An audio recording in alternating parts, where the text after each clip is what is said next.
Bienvenidos de vuelta, son las 11:27 y vamos a hablar de un tema que nos tendría que tener a los peruanos mucho más preocupados de lo que nos tiene. Lo que pasa es que la huella política nos viene distrayendo y estamos con José Ignacio Beteta para hablarlo en profundidad.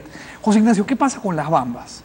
Bueno, ¿qué ha pasado, no? Porque esto tiene Pues historia. ya son 47 días de delito, vamos a decirlo como es, porque la ley así lo tipifica, y no estamos pudiendo darle luz verde a un proyecto fundamental. Sí, no solamente te diría que el tema es ya delictivo, entre comillas, sino que nos hace pensar en si estamos apuntándole al blanco correcto, digamos, ¿no? Yo creo que la perspectiva que siempre se tiene sobre estos conflictos, que puede ser un tema social, cultural, ambiental incluso, ya ha sido rebasada por hechos que hemos venido viendo, que hemos visto en estos últimos días y semanas, ¿no? Y es el interés económico. Así lo explica usted en el artículo que ha publicado. Explíquenos por qué el interés económico prima por encima de estos lugares comunes que muchas veces se dicen. Mira, lo que pasa es que los lugares comunes, siendo válidos, son parte de la realidad. Hay preocupaciones ambientales, evidentemente. Hay diferencias de idiosincrasia, evidentemente. Hay perspectivas distintas sobre el territorio, también. Pero cuando tú vas al gatillo, o sea, ¿quién gatilla el problema? Te encuentras con tres cosas que es un círculo vicioso, que yo creo que es el centro de este asunto. El primero es, hay alguien que motiva a las comunidades para que se enfrenten a la minera. ¿Y por qué te digo esto? Porque los contratos, los convenios se firman de manera bastante anticipada. O sea, Las Bambas es un proyecto que tiene 15 años trabajándose y tiene 100 años en exploración, tiene 115 años. Desde 1911 creo que se viene trabajando temas de exploración ahí. Pero en los últimos 15 años se han hecho estudios de impacto ambiental, han tenido sustituciones, rectificaciones. Uno puede decir, bueno, estos informes, estos temas ambientales podrían ser discutibles, sí. Pero luego cuando vas ya a los hechos te das cuenta de que la comunidad te está pidiendo 100 millones de soles por un terreno que ya había sido comprado antes. Y cuando te vas un poco más atrás dices, pero espera un momento, este terreno ya fue comprado, ya existía una trocha carrozable en el terreno.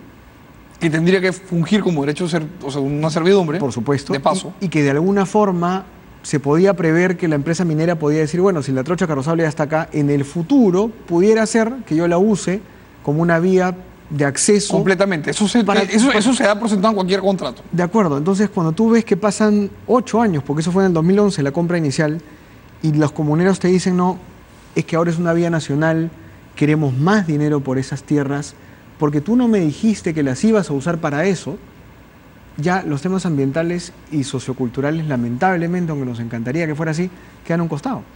Y esto no solamente ocurre en Las Bambas, Mijail. Y esto es lo que a veces no se dice mucho. Yo a veces pienso que es por temor quizás a una incorrección política, ¿no? Pero abogados o gente que asesora a las comunidades para buscar vacíos en los acuerdos de servidumbre, en los convenios y en los proyectos mineros, hay no solamente en Apurímac, hay en Cusco, en Puno. Justamente esa iba a ser mi siguiente pregunta y usted se me ha adelantado bien. Usted empezó por decir que hay ciertos agentes que se dedican a azuzar a las comunidades campesinas a tener conductas como estas, en donde efectivamente, una vez que uno conoce la progresión de hechos que nos llevan a la situación crítica en la que estamos, los símbolos culturales, la herencia simbólica, el patrimonio cultural y las diferencias de idiosincrasia son elementos que hay que tener en cuenta, pero al final del día termina siendo un tema de plata, netamente. ¿Quiénes son estos acusadores? Mira, usted armó un arquetipo de un abogado de 50 años. No... Armé el arquetipo porque tengo 10 años o 11 años trabajando con el sector minero, en el sector privado, en empresas que han proveído de servicios del sector minero, desde el mundo de las ONGs también, y he estado en campo, y tengo que decirlo para poder, digamos, contarte la historia, ¿no? Pero es así, o sea, yo he visto cómo en una mesa que está al costado de la mía, estaba un señor X negociando con una empresa minera, diciéndole, mira, a mí la comunidad, por pelearme contigo, me va a dar tanta plata. Conversemos, porque de repente tú me puedes dar más. O sea, es básicamente un chantaje en el sentido más estricto de la palabra. Así, y no digo nombres propios, ni empresas, ni regiones, simplemente por un tema, evidentemente, de confidencialidad, pero es así. Y los que trabajan en el sector minero lo saben. Y eso fue en Arequipa con un señor X que no se apellida como los señores que están detrás del problema de Las Bambas, que tienen apellido también. Y eso también ocurría en Moquegua, con Queyabeco y con Southern, ¿no es cierto? Y ocurrió con Pichiquillay en su momento. Y ocurría en Cajamarca. De acuerdo. Lo que ocurre es que estas personas se escudan bajo la etiqueta de asesores, ¿no es cierto?, y defensores de los derechos de las comunidades. Número uno. Y número dos, sí efectivamente se agarran de vacíos legales y de errores cometidos también por la empresa minera. Y aquí hay que decirlo con toda claridad. Es decir, si yo me equivoco en la forma en la que planteé los estudios de impacto ambiental, o me equivoco en la forma en la que planteé los acuerdos de servidumbre, fíjate, y luego la comunidad se agarra de eso para volver a pedirme plata, de manera ilegal, como es en este caso, bloqueando una vía, haciéndome un paro, y yo me siento en la mesa, Mijail, a renegociar, ya estoy legalizando la ilegalidad.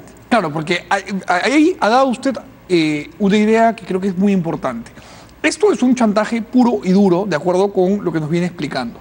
Y en la medida, ¿no? En muchos casos, por supuesto, claro, hay otros casos que son legítimos. Sí, eso estamos de acuerdo, pero estamos hablando a raíz del caso de Las Bambas. Sí.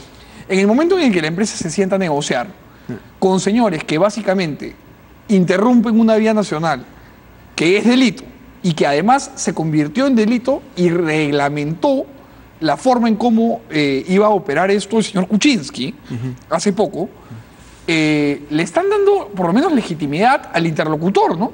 Exactamente, le dan legitimidad al mecanismo, porque entonces estos mismos señores hacen lo mismo en otros lugares y vuelven a ganar la mesa, es decir, se vuelven a sentar en la mesa y lamentablemente, y jalo al tema del oleoducto norperuano, sí, el Estado peruano se muere de miedo de en el momento uno hacer que se aplique la ley. ¿Por qué? Pero, bueno, ¿por falta de pantalones políticos? Yo creo que ahí hay un costo-beneficio mal enfocado, ¿no? Porque el político, como tú bien sabes, no tiene incentivos económicos, vive de votos, vive de popularidad y vive de su cargo. O sea, maximiza votos. Exactamente. Entonces, si yo sé que pueden haber heridos o hasta muertos en un conflicto de esa naturaleza, que los hubo en el 2015, también en Las Bambas, en el 2019 no me voy a arriesgar, pero ni por un pelo. El problema es que si no lo hago al comienzo, es peor después. O sea, es una bola de nieve. Y en el oleoducto, ¿qué pasó? Estuvimos 90 días con el oleoducto parado porque otra vez una comunidad asusada por un grupo de gente que es identificada como muchos de ellos extrabajadores de empresas petroleras que andan dando vueltas por ahí y que también es conocido por mucha gente, que dan vueltas por ahí viendo a qué empresa le van sacando plata y bloqueando, parando. Entonces, es una perspectiva distinta, hay que decirlo. Y por eso te decía, no es que políticamente correcto hablar de esto, pero lamentablemente esto ocurre. No se va a decir así de claro, pero ocurre. Ahora, permítame aquí desglosar su tesis en dos preguntas. La primera es, usted que tiene la experiencia que tiene en el campo y varios años lidiando con empresas mineras, tanto desde ONGs como desde las propias empresas, ¿las figuras se repiten? O sea, ¿hay abogados como el que usted describe en el artículo que publicó arquetípicamente que viven de esto? Sí. Ya. ¿Por qué? Se repite. Entonces, permítame llegar a la siguiente pregunta. Si sabemos que se repiten y sabemos que estos asusadores están enarbolando banderas que en realidad no son las suyas, porque si alguien tiene preocupación por el medio ambiente es el comunero, ahí el abogado es un extorsionador simplemente. ¿Por qué la Fiscalía no actúa de oficio en contra de estas personas que en realidad son la mamá del cordero, ¿no? Bueno, lo que ocurre, y pasó ahora en Las Bambas, que se quejaron los comuneros porque venían los policías supuestamente siguiéndolos, ¿no? Hasta Lima, ¿no? En su camino a Lima. Estos señores, yo entiendo que muchas veces son monitoreados, son vigilados. Y de hecho, hay algunos que incluso ya tienen juicios y procesos por tráfico de tierras, ¿no? Y por otros delitos que están ahí dando vueltas. Pero en estos casos concretos de las empresas mineras, como te dije, lamentablemente sí se agarran de vacíos y grises que se han dado previamente en las negociaciones, ¿sí? Y en el ejemplo de Las Bambas esto se da. Es decir, cuando tú vas a la historia, ¿no? Yo creo que es una historia que tiene los problemas, los altibajos y las cosas positivas que casi todos los proyectos mineros. Pero tú vas al núcleo y dices, se reasientan, por ejemplo, en Nueva Fuerabamba, que es una ciudad bastante cómoda y bastante bien hecha para la nueva población que se pasa ahí para que pueda operar la mina, pero se quedan 16 familias al costado de la mina. Y se quedaron ahí. Nadie la sacó. Alrededor de voladuras, ruido, concentración de partículas en el aire, las familias no se quisieron mover. Porque estarían esperando una contraprestación a cambio de su mudanza. Estarían esperando una compensación mayor, no estarían contentos con esto, pero fíjate qué difícil es negociar con las comunidades. Ahí nomás ya tienes un foco que te va a generar conflictos. Entonces, estos señores, estas personas que están detrás de las comunidades, que no solamente son abogados, también son ONGs, ¿no es cierto?, también son asociaciones, evidentemente no empiezan cometiendo un delito. Lo que hacen es van, estudian el proyecto minero, dicen, mira, acá estudio impacto ambiental, acá hay un problema, acá hay otro problema, aquí contigo te puedo pagar esto, no te pagó, esto vale más, acá tenemos un caso. O sea, y me imagino que van desarrollando un know-how que van replicando como usted bien ha descrito. Porque ¿no? lamentablemente las empresas mineras cometen errores y los replican también. Y entonces uno puede ver, en vez de ajustarse a la ley, en vez de poner las cosas sobre la mesa, hay que decirlo, hay empresas mineras que negocian por abajo porque eso resuelve más rápido los problemas. Las hay. Y eso alimenta este círculo vicioso, porque entonces la empresa minera legitima esta informalidad y esta ilegalidad, a veces siendo también informal y a veces negociando por los costados. Ahora, permítame aquí una pregunta. Evidentemente quienes detectan los problemas que pueden luego asusar a la población a llevar a cabo una situación de huelga como la que estamos viviendo, son estos personajes que usted bien ha identificado, ¿no? Estos abogados que se dedican a encontrar vacíos legales y básicamente a jugar a un columpio de chantaje entre la comunidad y la empresa minera. Sí. Pero a ese tren, de acuerdo con varias fuentes informadas con las que he conversado, incluyendo en el proyecto de Las Bambas, se suelen sumar algunos colectivos que nada tienen que ver con el interés económico, sino más bien con el interés de generar caos social. Estoy hablando directamente, por ejemplo, de Moadef. Sí, y de otras ONGs como el CONACAM y que están siempre en regiones que tienen mucha fuerza. Y que mueven gente, Y lo ¿no? que hacen es hacer vocería antiminera. Y entonces acá viene el tema, ¿no? Cuando uno no va a las responsabilidades concretas, que es lo que yo menciono en el artículo, o sea, todos estos factores culturales, antropológicos, sociológicos, si quieres, son importantes. Pero cuando solamente te sirven como marco teórico y no estás identificando quiénes son los que mueven los hilos abajo, no sirven de nada. Porque los problemas a veces son mucho más concretos, mucho más económicos y mucho más tangibles. Entonces, lo que está ocurriendo ahora es lo siguiente.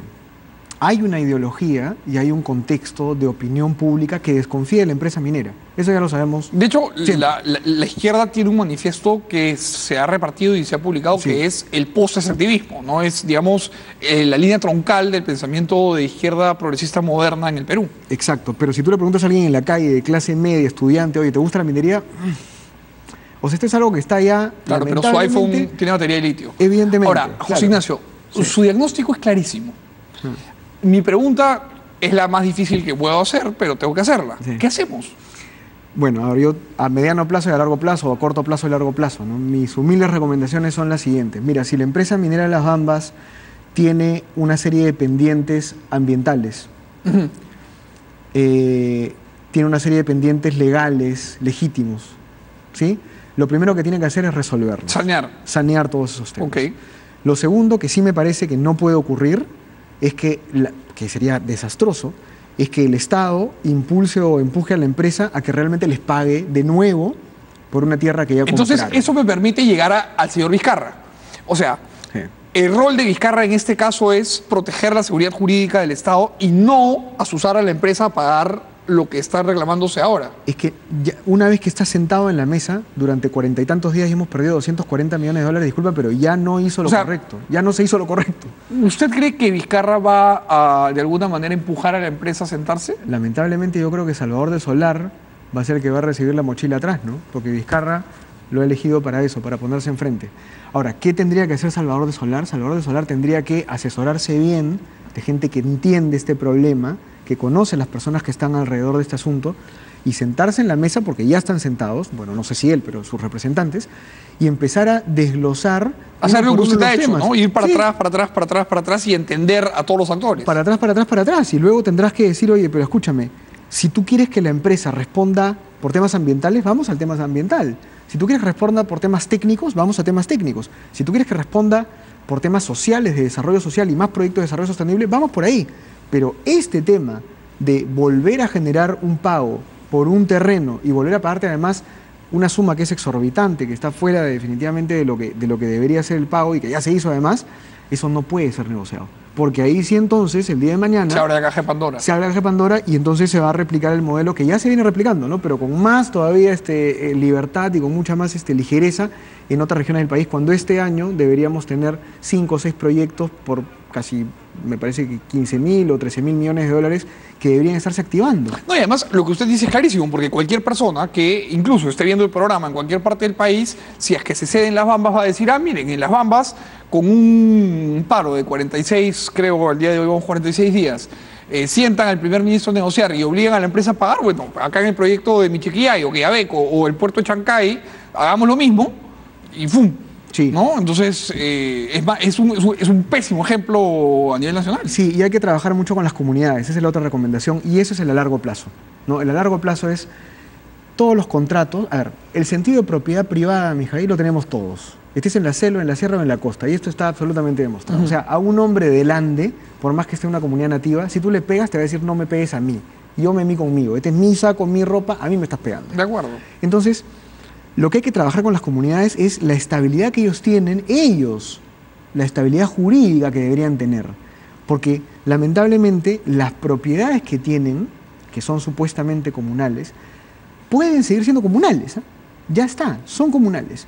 El problema no es la propiedad comunal o la propiedad individual, el problema es la gobernanza de estas comunidades. Claro, porque para que la propiedad sea, como usted ha dicho, privada, tienen que poder usar, disponer y disfrutar de su propiedad, y muchas veces el sistema de elección de la asamblea es tan complejo que no se puede. Entonces, solo para terminar, sí, su recomendación sería trabajar con las comunidades para cortar a los intermediarios que son el cáncer. Evidentemente, y lo segundo, que es lo más importante, es lo siguiente. Yo tengo funcionarios públicos en Apurímac y en Cusco. ¿Cómo están usando el dinero del canon y el sobrecanon minero? Correcto. ¿Lo están usando bien o no? Vamos a capacitar a los gestores públicos y vamos a mover el reflector a los gestores, porque las mineras, así como las empresas extractivas en general, ya aportan un montón de dinero al erario y se va además a los gobiernos regionales, provinciales y distritales. ¿Qué se está haciendo con esa plata? En algún momento se habló del adelanto social, ¿recuerdas? Sí, sí. Era una de las promesas de campaña. Nunca se hizo. Se debería trabajar en esos temas. Bien, José Ignacio, le agradezco mucho por haber venido, ha sido usted muy claro, y de hecho vamos a volverlo a invitar una vez que este asunto evolucione para que nos dé su diagnóstico. Encantado, gracias. Muchas gracias por venir. Hacemos un corte comercial, señores, y vamos a regresar con Oscar Basso, que es superintendente adjunto de cooperativas de la SBS, para ver en qué quedó el tema de las cooperativas y la regulación que la superintendencia está reclamando. Vamos a verlo después del corte, no se muevan.